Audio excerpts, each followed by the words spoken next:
Hey, business building warrior. This is Jim of Silent Sales Machine Radio. Thanks for hanging out with me today.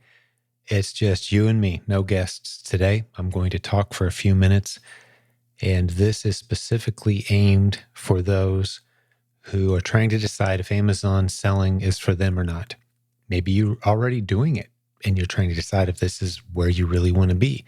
Maybe you're considering getting into selling online and selling on Amazon using the systems we teach. I'm going to talk you through some of the decision points that you're going to have to make to continue moving forward in a good direction and answering those hard questions, those things that you're hearing, the rumors, maybe the challenges, the other opportunities that are out there. And let's start here. I didn't wake up one day and decide, man, I think I'm going to go all in on teaching Amazon, and I won't be distracted by anything else. That's not what we do around here.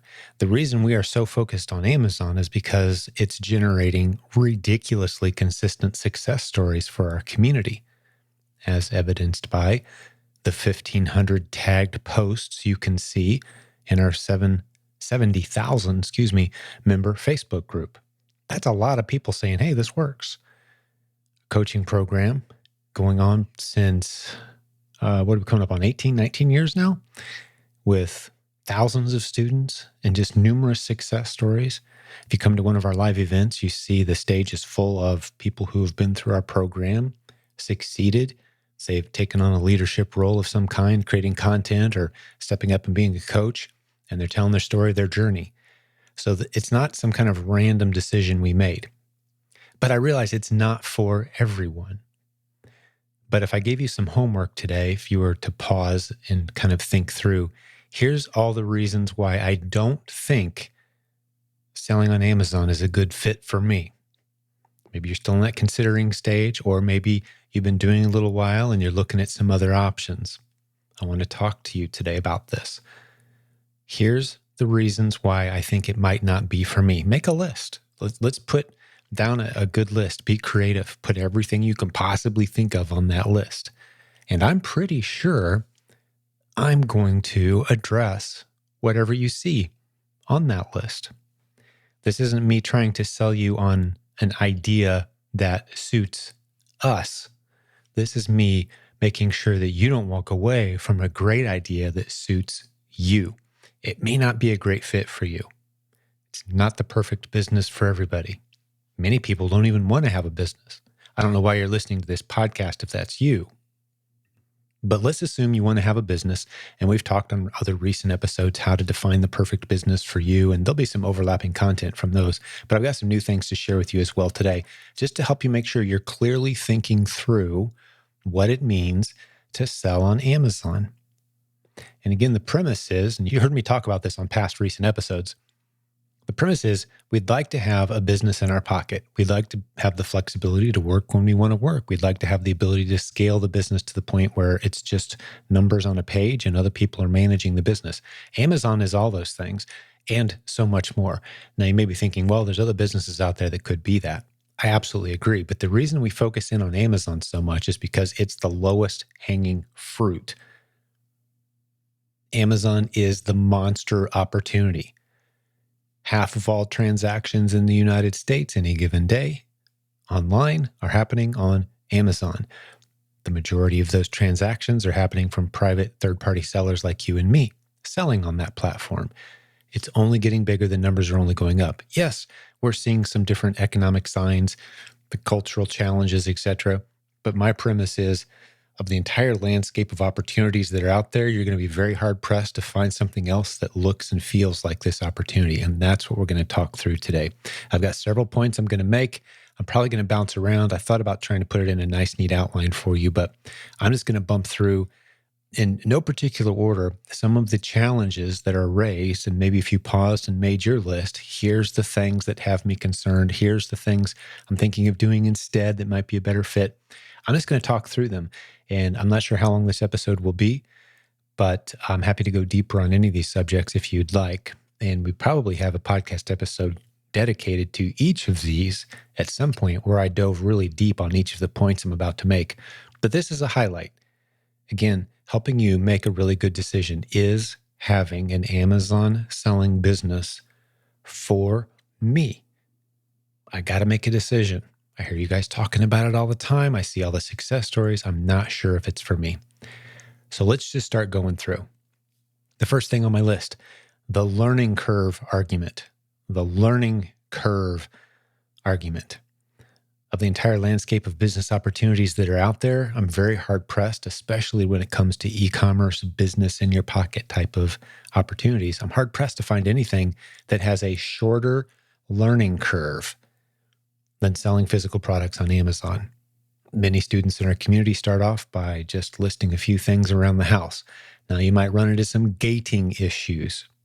That's cool. Those will go away pretty fast after you've sold 40 or 50 items. There's all kinds of conversations in our community about people saying, hey, I'm getting gated in this. How do I get ungated? And typically the best answer anyone can give anyone if you're new to selling and you're trying to sell a few things around the house to get used to it, for example, is, hey, you know what? Just sell things you are ungated in, such as camping supplies, outdoor sports, housewares, bathroom, things that decorations for the home, those categories. Pets, not pet food, but pets. So many categories are wide open to you for the vast majority of items in that category. Day one as a new seller, find something you can sell, even if it's at a light loss, small loss, and get used to the process. It's just not that complicated. If you can use email, if you've ever sold anything on eBay before, if you've ever bought anything online before, you've got the basic skills to set up and run an Amazon business. Don't be intimidated. There's always more to learn, but if you try to learn all of it before you start, you will never start because the game is changing slightly in little ways constantly. So don't get stuck in that. The learning curve is tiny. Jump in, get going. Next, what are the big trends in our world? Have you ever thought about that before?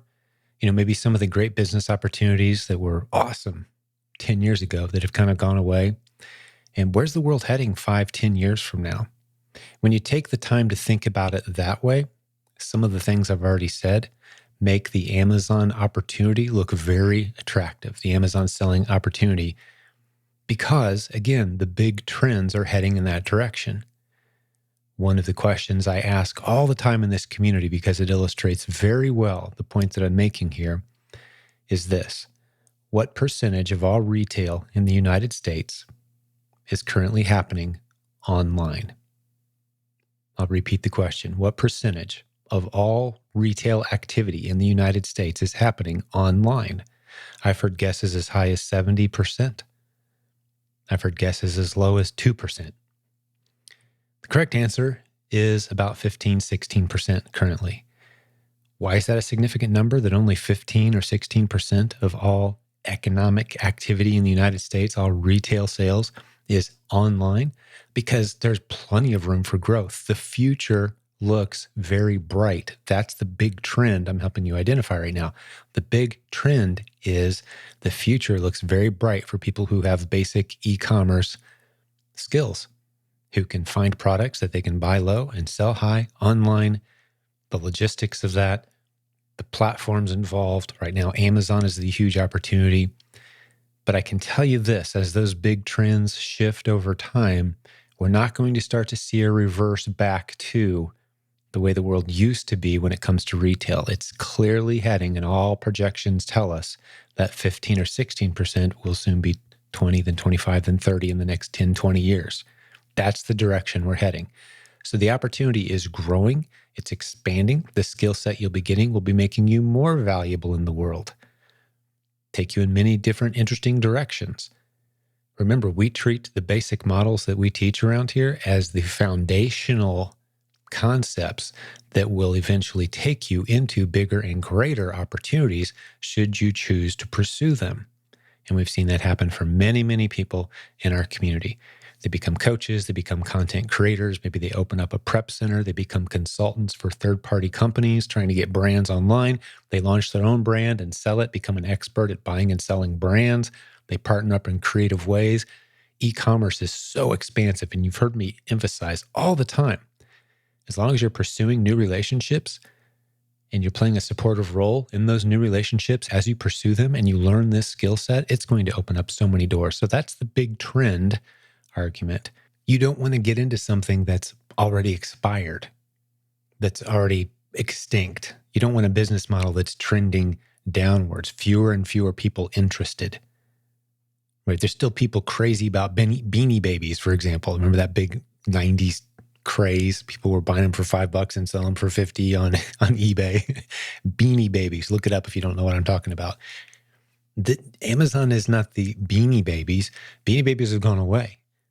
Very few people even care. People have boxes of them in their garage now.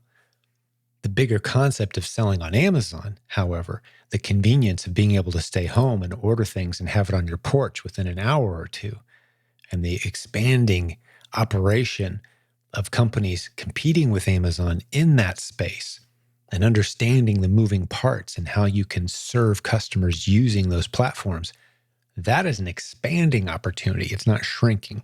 So that's what I mean when I say big trends. Are you paying attention to the big trends? Let's talk about leverage for a second.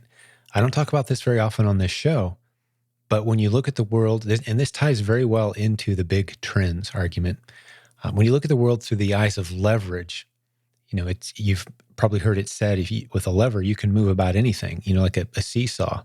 You've got someone who's bigger and heavier on one side and someone who's smaller on the other. Well, if you adjust the seesaw back and forth, if you adjust the lever, suddenly it's balanced.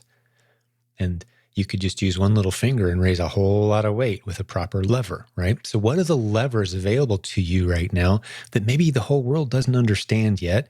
The rest of the world is slowly catching up to understand these things, but you can get ahead of the curve and use these levers to make huge things happen very quickly, to create a lot of value for customers, to create opportunities for people to pay you gladly for the work that you're doing or for the work that your team is doing. What are some of those levers? Well, perhaps the strongest one with this opportunity that we're talking about is virtual assistants.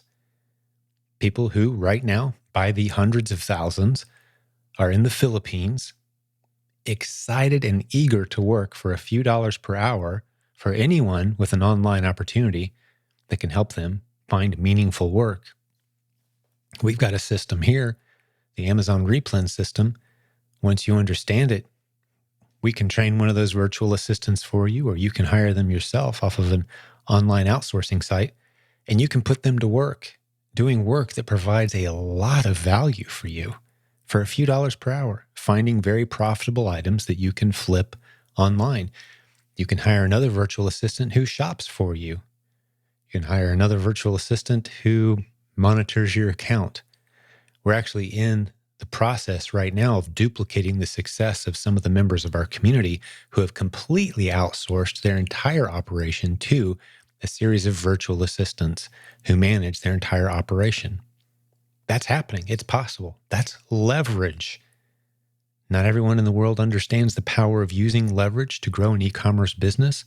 The Replens model that we teach is perfectly aligned to take advantage of that huge opportunity, creating massive opportunities for you, creating fantastic jobs for people who live in the Philippines. And every time I mention the pay rate there, I'm obliged to make sure you understand that the $3 or $4 per hour that you might pay someone in the Philippines to do online work for you spends like $25 or $30 US if you live in the United States per hour. It's a fantastic job in their local economy. What are some of the other levers? Well, the fact that we have the internet, we can take it with us anywhere. You do realize how blessed we are to be alive in the time we're alive right now. By far, the best time in all of human history for entrepreneurs who want to launch or grow businesses, because you can test small, you can lose small, you can potentially win big as you're testing small. That's never been true in all of human history, how freely available it is for us to test. So that little device in our pocket that we use to goof around and waste time, it can be actually quite dangerous. You can get sucked into a vortex of depression and anxiety and all kinds of other side effects from being on that thing too much, and we all know it. But it can also be a power tool for good. It can contain your entire operation. You can go anywhere in the world and run your business if you have an internet connection. We are very fortunate to be alive at the time we are. So are you properly using the levers available to you and the big trends that are happening in the world? Are you paying attention to those? Or maybe you're stuck pursuing your passion. And this is a topic of passion for me. I love dearly people who have a very different opinion than I do on this subject. And we're not as far apart as you might think when you hear us talk about it. But I think there's a responsibility on anyone who's teaching business leadership to make sure they emphasize that nobody cares what you're passionate about. They just don't. They really don't. It's been a while since I mentioned it, but I spoke in front of a group of graduating high school seniors one time. I was honored to give the commencement address. And one of the things I emphasized was nobody out there cares what you're passionate about, because they don't. It's a hard truth to hear, but nobody cares. They do possibly care how you're going to use those gifts that God gave you to serve them well. And we all have numerous gifts that we can use to serve well. The point I like to make here as well is if you've got a long line of people waiting, standing in line to tell you thank you, just imagine you're sitting at a table and you've got a long line of people waiting in line, taking their turn, just so they can come up and say, thanks. Thank you for fill in the blank, whatever that is. Let's fill in the blank with something that you are just not all that passionate about doing. What you're not passionate about, think up a job that's just like boring, tedious, monotonous. You find no meaning in it. You're not passionate about it, but you've got a long line of people standing there telling you, thank you for running a business that does X. Maybe it's cleaning out sewer pipes underneath homes. That's your business. Are you passionate about it? Who as a kid is thinking, I can't wait to grow up and clean sewer pipes? Nobody. It's one of the things I like about Mike Rowe in his message, the Dirty Jobs guy. He says, don't pursue your passion. Take it with you. In other words, serve well. Get a line of people standing there saying, hey, thanks for doing a great work. And how do you know when you're doing great work? Well, those people, as they're saying thank you, they're handing you little green pieces of paper, certificates of gratitude, certificates of appreciation, certificates of achievement, you might call them. Some people call it dollar bills. That's how you know you're doing a good job. They're handing those to you. And here's the magic. Here's the secret. We spend, I think, way too much time in our culture. We have the convenience and we have the opportunity. We're one of the first generations in world history that has this luxury of sitting back and taking time and thinking, what am I passionate about? What do I enjoy doing? You do realize that a lot of human history was people running for their lives, hunting, trying to find things to eat that day and hoping that whatever tribe or army is coming their way doesn't kill them and take their family, right? Like they didn't sit around thinking, how can I do something I'm passionate about with my, like, are you kidding? Like that's a great, use your passion in your hobby. Absolutely. Take advantage.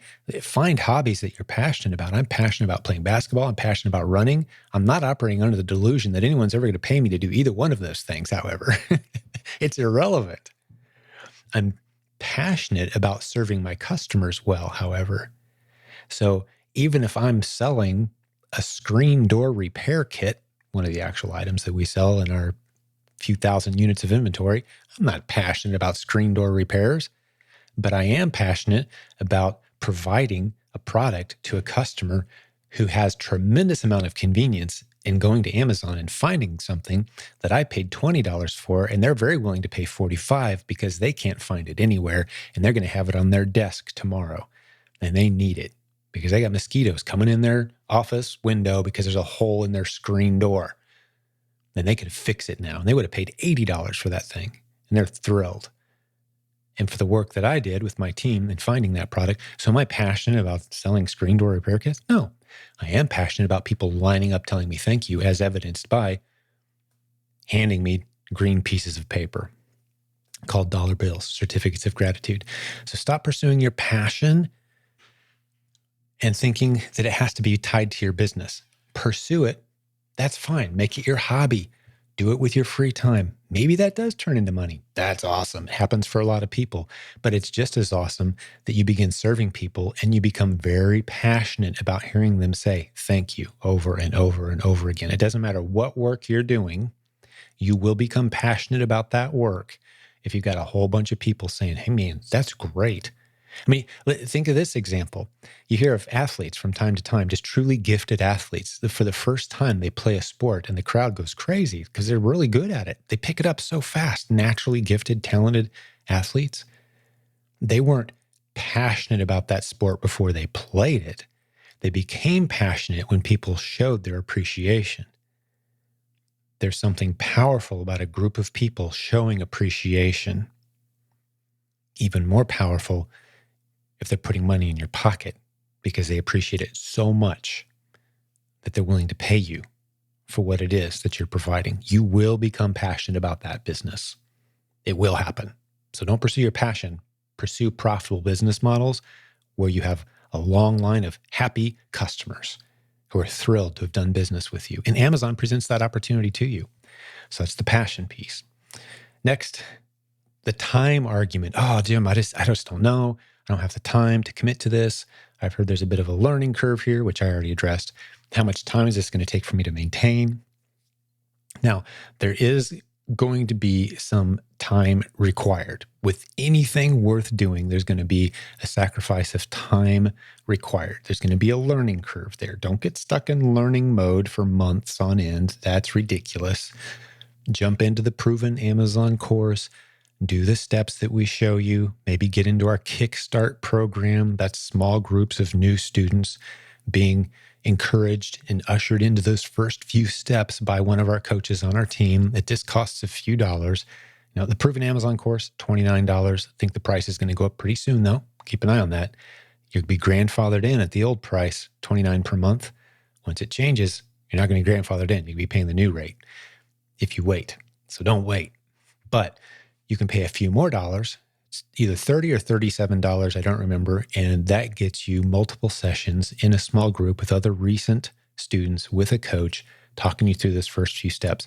But take those first few steps. It doesn't take a lot of time to learn these steps, but if you don't do it, you're never going to get there. It doesn't take a lot of time to keep this thing going. You can squeeze it into the cracks of your life. And one of the reasons I love doing interviews with our students, one of the questions I always ask them is, hey, how much time are you spending on this business? How much time does it take?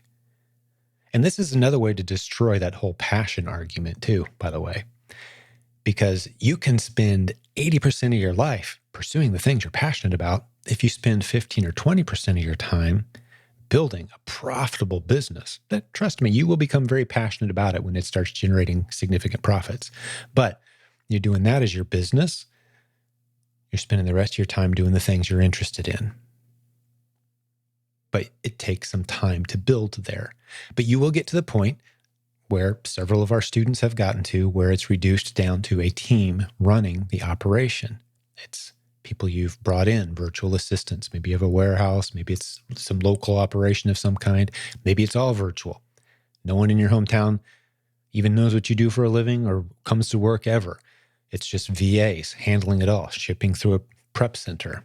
And, it's in another state. You never see your inventory, never touch your inventory. We've got plenty of people doing it that way. It takes time to build those things. You need to understand the system. We inch you slowly towards goals like that. You don't step in day one and launch it. There's no such thing. It's not going to happen. You need to understand the model first. Next, we have, and this one ties in kind of with the passion argument of, I'm just not passionate about this. Well, why aren't you passionate about it? Some people would say, I don't see the value in buying something low at one price and selling it high. Like, what have I really done? How have I brought any value? And there's a podcast episode where I really dive deep into the buy low, sell high. Is it virtuous? Am I actually creating any value? And rather than me diving deep on that topic right now, I will just say I will absolutely convince you that buying low and selling high as a service is providing tremendous value, incredible value to your suppliers, your employees, your family, your customers, everybody involved. Remember that quote? It is impossible to run a profitable business without dramatically improving the lives of countless others. Buying low, selling high, if you make a profitable business out of that, it is impossible to avoid dramatically improving the lives of countless others if you have a profitable business. But I go a lot deeper into that. I'll stick a link in the show notes, because if you're not convinced in your own mind that the activities you're involved in are virtuous, you're going to find very creative ways, even subconsciously, to self-sabotage, and you will never succeed. If you're thinking to yourself, man, buying this thing for $10 and selling it for $30, I just don't see the virtue in that. I should have just left it where it was and let somebody buy it for 10. And you can't connect the dots on how moving things from point A to point B creates tremendous value. If you struggle with that, you really need to go listen to that other podcast episode. It's one of the earlier episodes that I recorded, but I will stick a link, like I said, in the show notes. You need to get over that one real quick, or you will sabotage yourself. Sometimes people mistake that for it. That's why I'm not passionate about this business, because I'm not providing any value to anybody. I want to do something I'm passionate about, like, fishing on the side of the river all day. I'm passionate about that. Well, you're not creating any value for anyone. How do you know when you're creating value for folks? Now, there's many ways to create value for someone, but there's unmistakable evidence that you absolutely are creating value when people start paying you. Now you have evidence. You can create value in many other ways where you don't get paid, but it's just hard to know when you're doing it, because people can fake it. Like, hey, thanks, you're awesome, when you give them something they don't really want.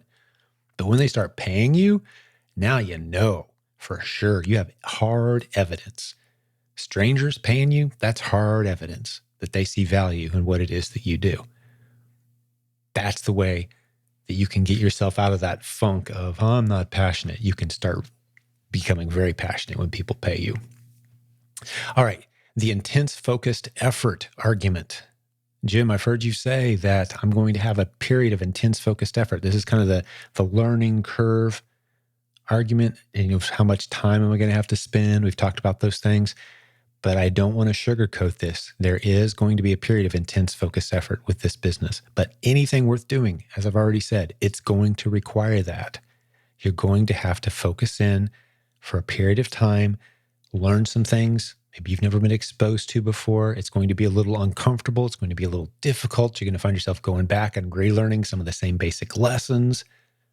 But all of a sudden, kind of like riding a bike one day, it just becomes easier and it just starts making sense.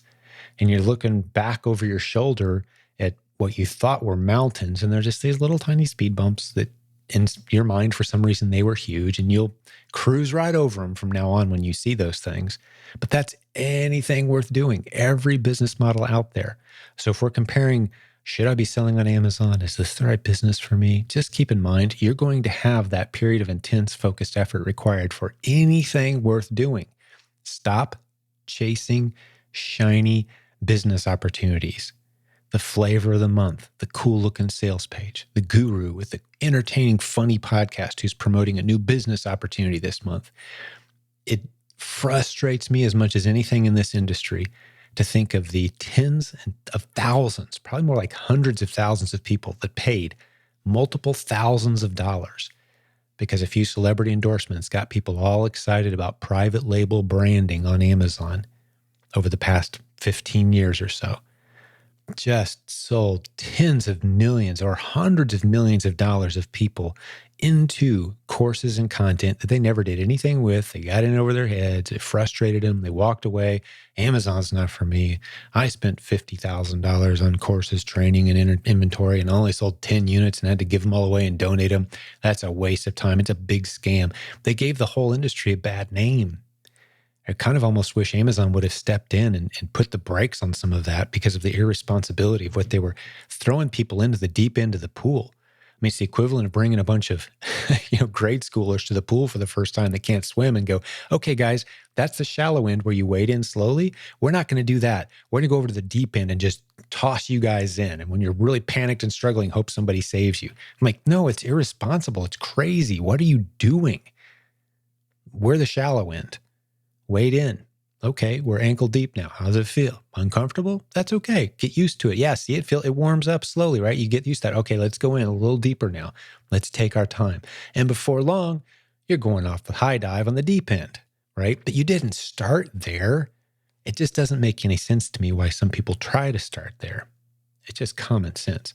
But it's going to take intense, focused effort. You're going to have to make a decision to commit to the journey. This is for any business, but specifically with Amazon, yeah, it's true there too. Even though this is the low-hanging fruit business opportunity of our lifetimes, in my opinion, again, after having seen literally thousands of business models at this point, this is still the one that I'm bullish on for the vast majority of people. And when they come and say, I think I'm ready to use some of my spare time to launch an Amazon business, where should I start? Replens. Don't launch a brand. Don't spend thousands of dollars on inventory. Test small. Take your time. Wade in slowly. Let us help you. That's the model that works. And I'm very confident in all of this because of the number of people we've had come to us and say, where were you 3 years ago? Where were you 4, 5, 6 years ago when I spent tens of thousands of dollars on this better mousetrap that I've now got thousands of in my garage and my spouse is mad at me because we don't know what to do with them? Where were you? Well, we were right here doing what we do, just we weren't the loudest voice in the room selling courses for tens of thousands of dollars, sharing all those affiliate commissions with the celebrity endorsers on the infomercials. we didn't go down that road. We've just been over here in our quiet little corner of the internet doing what we do, cranking out success stories, hundreds of which you can hear interviewed on our podcast. Scroll back in time. If this happens to be one of your first episodes, you don't have to believe me. Just go listen to a few dozen recent episodes and you're going to hear a whole bunch of great stories.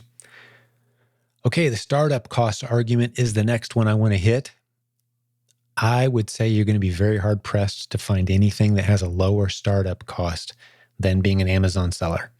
It's just hard to beat when you do it the right way. You know, just off the top of my head, yeah, there are a few startup costs. If you've got $500 though, you're good to go.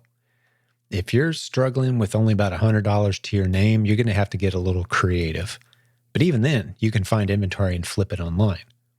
Right? Let's say you're that $100 person. I've only got $100. Maybe not even that. What do? Tell your friends and neighbors, post on Facebook and say, hey, I'm starting to sell online. Does anybody have anything they want to sell? I will split the money with you. I'm going to sell it though. Free inventory, no risk, no one loses. Get some money in the bank. Once you got a few dollars, you got a few $100. Amazon Pro seller account, it's going to cost you a few dollars a month. Not much. I don't remember, around $30 or so. Can't remember exactly. The Proven Amazon course, around $30 a month. Soon to go up a little bit. A few of the tools that you're going to need Keepa. Go back and listen to podcast episode 369 convinces you why you're going to need Keepa. $20 or so a month, right? It's starting to add up. You're like, oh, that's a lot of money, Jim.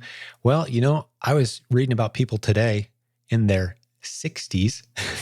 Did you know in the United States, this is as of today, I heard it on a podcast, there are 9 million people in the United States who still have tens of thousands of dollars of college debt from their education. We're not talking about doing something like that. There's people going $300,000 in debt right now for a degree that will at best get them $40,000 or $50,000 a year. Like there's people out there doing crazy stuff, trying to launch their passion, I guess. Like, this is what I'm interested in, so this is what I'm going to do, and I refuse to do anything else with my life. I don't understand that argument. How about you serve well? Don't dig deep and see what you're passionate about. Find places where you can serve others well. Amazon's a great one, and it doesn't cost you a lot of money. So what, we're around $100 a month or so at this point to get everything you need.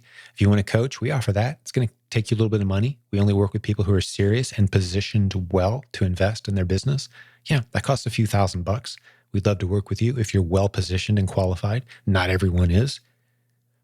But the tools, the resources, the education you need, it's all right there at your fingertips for relatively just a few dollars if it's something you want to do. So the last couple things I want to talk about, and I'm going to wrap this up, are the saturation argument, and then all those scary things, all those, oh, I've heard this is scary about Amazon. Oh, what about that? Oh, this guy over here, I heard a very scary thing happened over here. So let's talk about those two things, and then we'll wrap this one up. First, saturation. Well, I think I've kind of already hit this one. And again, as a reminder, I had you make a list of all the things you were nervous about, all the reasons you might be scared to start an Amazon business, or all the reasons you might think it's not for you. I think I've done my best. Now, if you still have things on your list, I would love for you to please send them to me, but I think I've hit a lot of them, the ones that I've heard the most of anyway. If you still got something on there that you're like, oh yeah, Jim, you didn't talk about mine. Well, maybe I will in the future. Saturation? No. Remember the numbers I gave you? Only 15 or 16% of all economic activity in the United States is online right now. The rest of all the retail activity is in traditional brick and mortar. That 15 or 16% is going to be 20, then 30% soon. That's tens of thousands, hundreds of thousands of other businesses that could be launching and starting, selling products online, bringing new products, or just reselling. Huge opportunities as more people begin shopping online and we move away from the traditional retail models. Again, opportunities to be a consultant, creative partnerships, help brands get established and launched. These are all things that we train in our community. Huge opportunities in the future. Saturation is a laughable argument. And even in the replens model itself, any given day, any given week, there are tens of thousands, if not hundreds of thousands of new replens that pop on the scene, just waiting for someone to find where you can go sell right alongside some other sellers, finding those underserved listings. Okay, so what? Maybe there's 5 or 10 other sellers already selling it. If it's selling 100 times a month and there's 10 sellers and that buy box is rotating, everybody's getting about 10 sales. Well, you hop in there, you're the 11th seller. Now everybody's getting about 9 sales. Everybody's still happy, selling it profitably, easily sourced product. There's millions of replens on Amazon right now. You don't have to be the lowest price seller to win the buy box. Now, the lowest priced seller, I'm not going to get off on a buy box topic right now, but the lowest price seller will get a majority, let's say, on average, maybe 60% of the sales, the lowest price, 1 or 2 sellers. The other 40% are going to rotate and bounce around that buy box. Even if the buy box isn't moving, the other people will get sales, because of the proximity factor involved. Meaning if your product is sitting in a warehouse near the customer who just placed an order, they're not price sensitive if they want it today. They're going to order yours if they want it fast. That happens a lot on the fast moving products. So there you are, up towards the highest price on a listing, and you're selling plenty of product on a popular hot item. Happens all the time. People think the game is about being the lowest price. No, the low margins ain't where it's at, not with replens. There's just no need to play in the mud like that. These are concepts we teach. I'm not going to dive too deep into it right now, but there are hundreds of thousands of great replen listings just sitting out there waiting for you to jump on and begin selling those products. There's no saturation concerns at all. Finally, what about all those scary scenarios I've heard, Jim? I heard a guy got suspended because he was breaking a policy, and I heard Amazon doesn't like third-party resellers anymore. And every scary story you can give me, I've been hearing it for a decade, and I've heard worse. And here's the good news. I know people who, for a living, help people get over those molehills that we treat as mountains, and they have 99.9% success rates doing it. Yes, weird things happen. I mean, just in our Facebook group today, we had somebody post, they just had a $7,000 day. Is that typical? No. Is that normal? No. Is that average? No. Can you expect to achieve that yourself just by hitting a few buttons? Absolutely not. These guys work their tails off, but they've built an incredible business. And someone said, well, how do you handle IP complaints? And he's like, we file one appeal, and if they don't accept it, we move on, knowing that at some point we might get suspended for a few days. We'll deal with it and we'll keep plowing forward. Right? It's like, no big deal. Those problems that keep new sellers up at night wondering, oh no, is this all going to go away? They just don't bother the big sellers because they know that, yeah, you're going to, from time to time, go from a green light to a yellow light and get a little nervous and maybe have to spend a few dollars. Maybe it's going to be a red light. You just got suspended. Okay, we'll get back in a few days. That's the price of operating on the largest e-commerce platform in the history of the world, is sometimes they throw the baby out with the bathwater and you got to spend a few dollars and you get things rocking again. That's why we love working with guys like Jeff Schick. You've heard him on our Wednesday shows recently. Jeff Schick has a fantastic track record of helping people with lost inventory reimbursement issues, for example, IP complaint issues, those confusing, scary messages that Amazon sends you and you think, oh no, this is terrible. This is tragic. No, it's really not. People see these things all the time. And I've said for years now, and it's been true, in the 12 years now that we've been teaching Amazon, I know of less than a handful of people who've been permanently suspended and lost their Amazon businesses because Amazon kicked them off the platform. And a few of them decided they were just kind of done anyway and didn't even try to pursue. Only a couple, I think they were probably up to something and they knew they were up to something that they shouldn't have been involved in, and we never really quite got the full story. I'm talking about thousands and thousands of students and less than a tiny handful, less than 5 names I could give you. Does it happen? Yeah. Are there bad guys out there getting kicked off the platform doing really stupid things? Yeah. Do we steer you away from those things? Absolutely. All day, every day. I could pull my hair out. People are like, oh, I've been drop shipping and then my supplier ran out and we had 30 unfulfilled orders. What should I do? Well, you should build a time machine and go back and listen to our advice that says don't drop ship because your supplier could run out. And Amazon doesn't like when you don't ship products to customers after they've paid. They really don't like that. You can lose your account. So don't do it. But if you avoid all those stupid scenarios, and even in a scenario like that, where you've really made a dumb mistake, you ignored good advice, you can still, the vast majority of the time with a little patience, and Jeff Schick, for example, he only charges currently, I think he's going to raise his prices at some point. Right now, he's only charging like $90 a month, and he'll manage anything and everything that pops up in your account. It's tremendous value as your business starts to grow. It's like insurance to keep your business rocking. He can handle those crazy scenarios where it's not a license to just go crazy and break all the rules. But he really can handle some crazy scenarios. And he's talked me through some of the things that he's helped manage. So don't be afraid of the scary what-if stories. Don't let that be something that stops you. And I think that's a good place to end. Hopefully, I've helped you draw a big black line through everything on your list. And now you're left thinking, well, maybe I should get started. Maybe I should try this out with a few spare minutes per week, a few hours here and there that I have. Maybe I should try to build something here. If that's you, got a little homework for you. Listen to this podcast, those episodes where it's not just me, where it's real people who have no experience in e-commerce building real businesses. Can I guarantee it's going to work for you? Absolutely not. You'll never hear me say that. Can't guarantee it. The ability of people to creatively mess up beautifully laid plans is unending. The universe is a chaotic place. Strange things can happen. But wow, has this been consistent for our community. And the big trends, the evidence is there. The 1,500 tagged posts in our Facebook group of people saying, hey, look what happened today. This is great. New highlight. That's hard to argue with. The hundreds of recent success story interviews on this podcast, that's hard to argue with. Can't guarantee anything, but if you're ready to get started, listen to some of those, get encouraged, get confident. Next, jump into the Proven Amazon course, $29 per month. We've got a Get Started section that walks you through the steps. Maybe you can upgrade into our Kickstart program where we put you in a small group of other sellers and you get a coach spending a little bit of time with you, helping you on those first few steps. Maybe you want to get into coaching. That's a more significant investment. There's a link to all of this in the show notes today.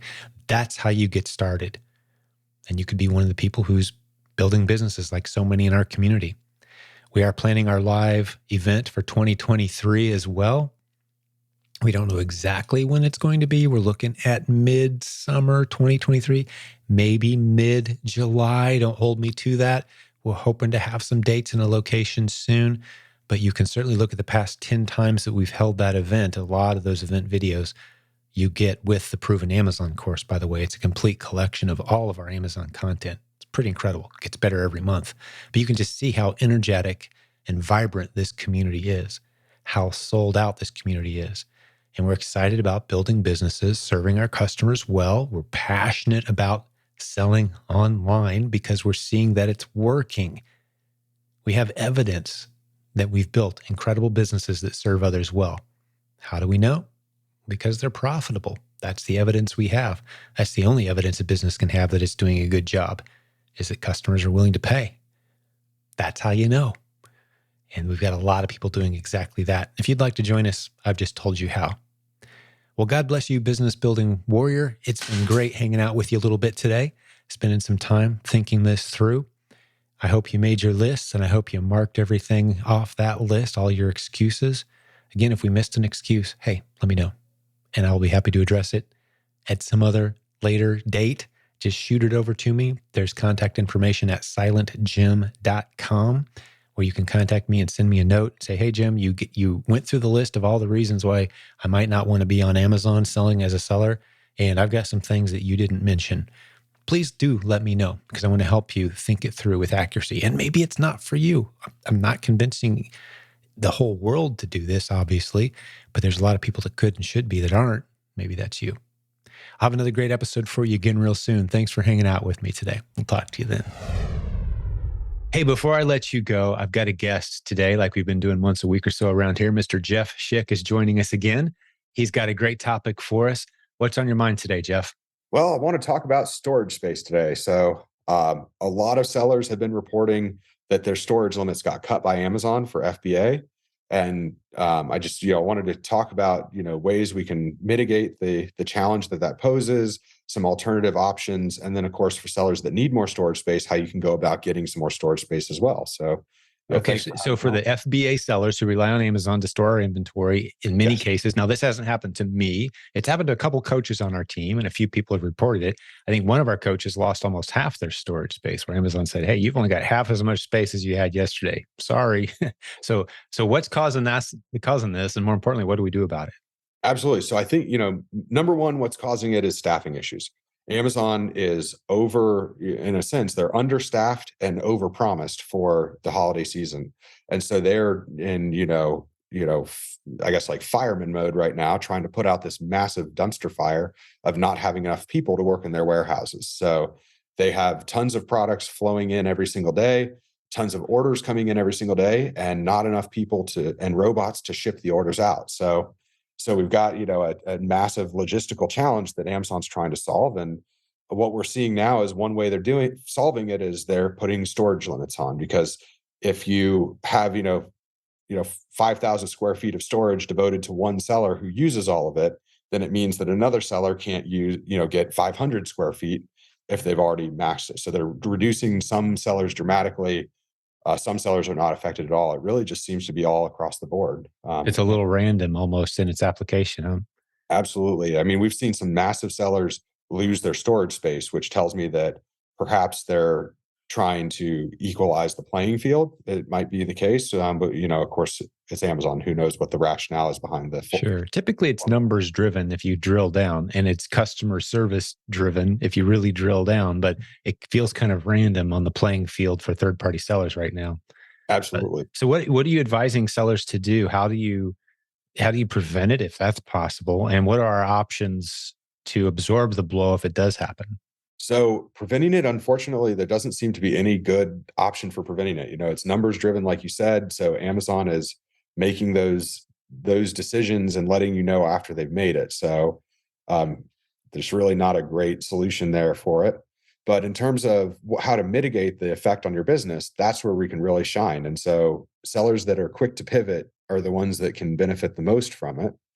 And so let's talk about what that looks like. So, Jim, when I was talking to you about this earlier, a little while ago, you had a great idea. You said FBM, and right.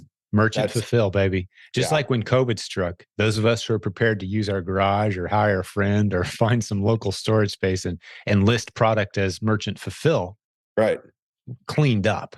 Absolutely. And I think we're going to see the same thing as a result of this. I think so. So anyone who is eligible to ship merchant fulfilled, now keep in mind, during holiday season, they sometimes don't let newer sellers use merchant fulfilled. Right. I can't remember what the deadline is this year. We may have already passed it, but if we haven't passed it yet, there is if you get a certain number of orders in merchant fulfilled before the deadline, you get to merchant fulfilled during Q4. And it's absolutely worth your while, even if that means going out and buying, I think one year it was 50 units. go out and buy 50 units of something at the dollar store, put it for Right. sale for 25 cents if you have to. Yes. Obviously, you notice I just said we're losing money on every sale. If you buy it for $1 and you sell it for 25 cents, there's no profit there. Yeah. But you But this is qualified now to fulfill your own orders. Like correct. eBay sellers have to do year round, right?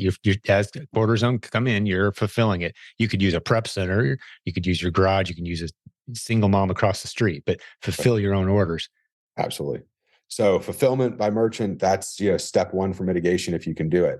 One thing that a lot of sellers forget about, and I'm guilty, I forget about it too. You are allowed to have an FBA offer and an FBM offer on the same listing, which means, Absolutely. yeah, like if you have, let's say you bought 10 pairs of Nike sneakers at the store, and then you don't have enough storage space for footwear to send in all 10 pairs. Well, maybe you send in three and keep seven. Three FBA off, three going as an FBA offer. You open up a secondary offer for merchant fulfilled for your quantity of seven, by all means, put them there. Here's something, even another tip you can use. You bought 10 sneakers. The day you buy them at the store, you have 10 available. The day UPS picks up those three, you've got seven. Because what if someone comes in and orders 10 pairs for their entire school team between when you bought it at the store and when Amazon picks it up? Sell it FBM, That's ship it right. out, and then you've got three pairs of sneakers for something else. So part of the beauty of FBM, merchant fulfill, is you could be standing in store checking out your Yeah. inventory. Those 10 pairs of sneakers, you're standing there checking out at a retail store and you list them merchant fulfill and they sell before you even pay for them at the register. We hear stories like that. You can't do that with FBA where it takes a week or two, and Q4 it could take 3 or 4 weeks sometimes for it to get listed and available in the Right. system. So you're making sales a lot faster too. So it's very healthy to integrate merchant fulfill, and that is a great way to pivot if you find yourself. And for those of us who sell in the hazmat category, I mean, I don't know of anybody that's got a huge hazmat storage space. We're playing with this little tiny square, you know, I don't remember what it was, a couple hundred square foot, not even, it's tiny. I remember what it is, Mine's cubic 10 feet or square whatever. feet. It's like But, tiny. it's about 500 to $1,000 worth of product at a time. That's all we can sit in there. Yeah. And we sell a ton of this stuff, but we're limited. So we do merchant fulfill a lot of it. Right. Now, so that's one option. Option two is just-in-time fulfillment. Now, just-in-time fulfillment is believe it or not, a Toyota concept. They're the ones that innovated it. Of And it's the course. idea that you send in inventory in smaller numbers and increased frequency. Mhm. So if you have those 10 sneakers and you don't want to use up all 10, maybe you only have a limit of 10 sneakers.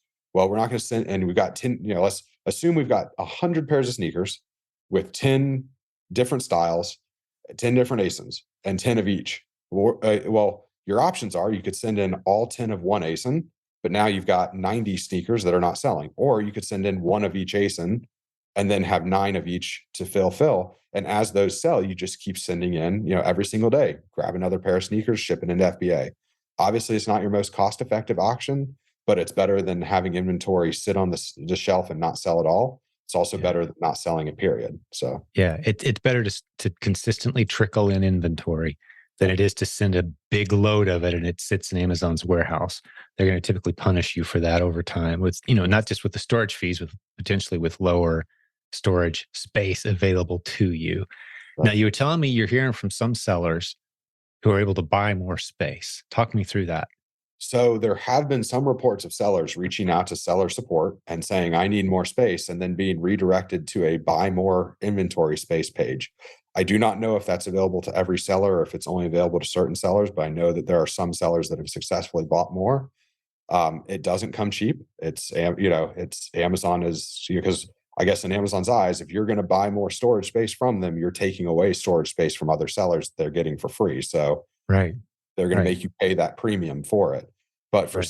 for sellers that have the margins and have the volume to support it, it makes a heck of a lot of sense because if you have to pay Amazon an extra dollar, but you can make $10, then obviously we've netted. Now, if you're having to pay Amazon $10 to make $1, that's not a smart trade. So everyone has to evaluate that option in light of their It's a finances. math decision. Yeah. Right. Especially around Q4.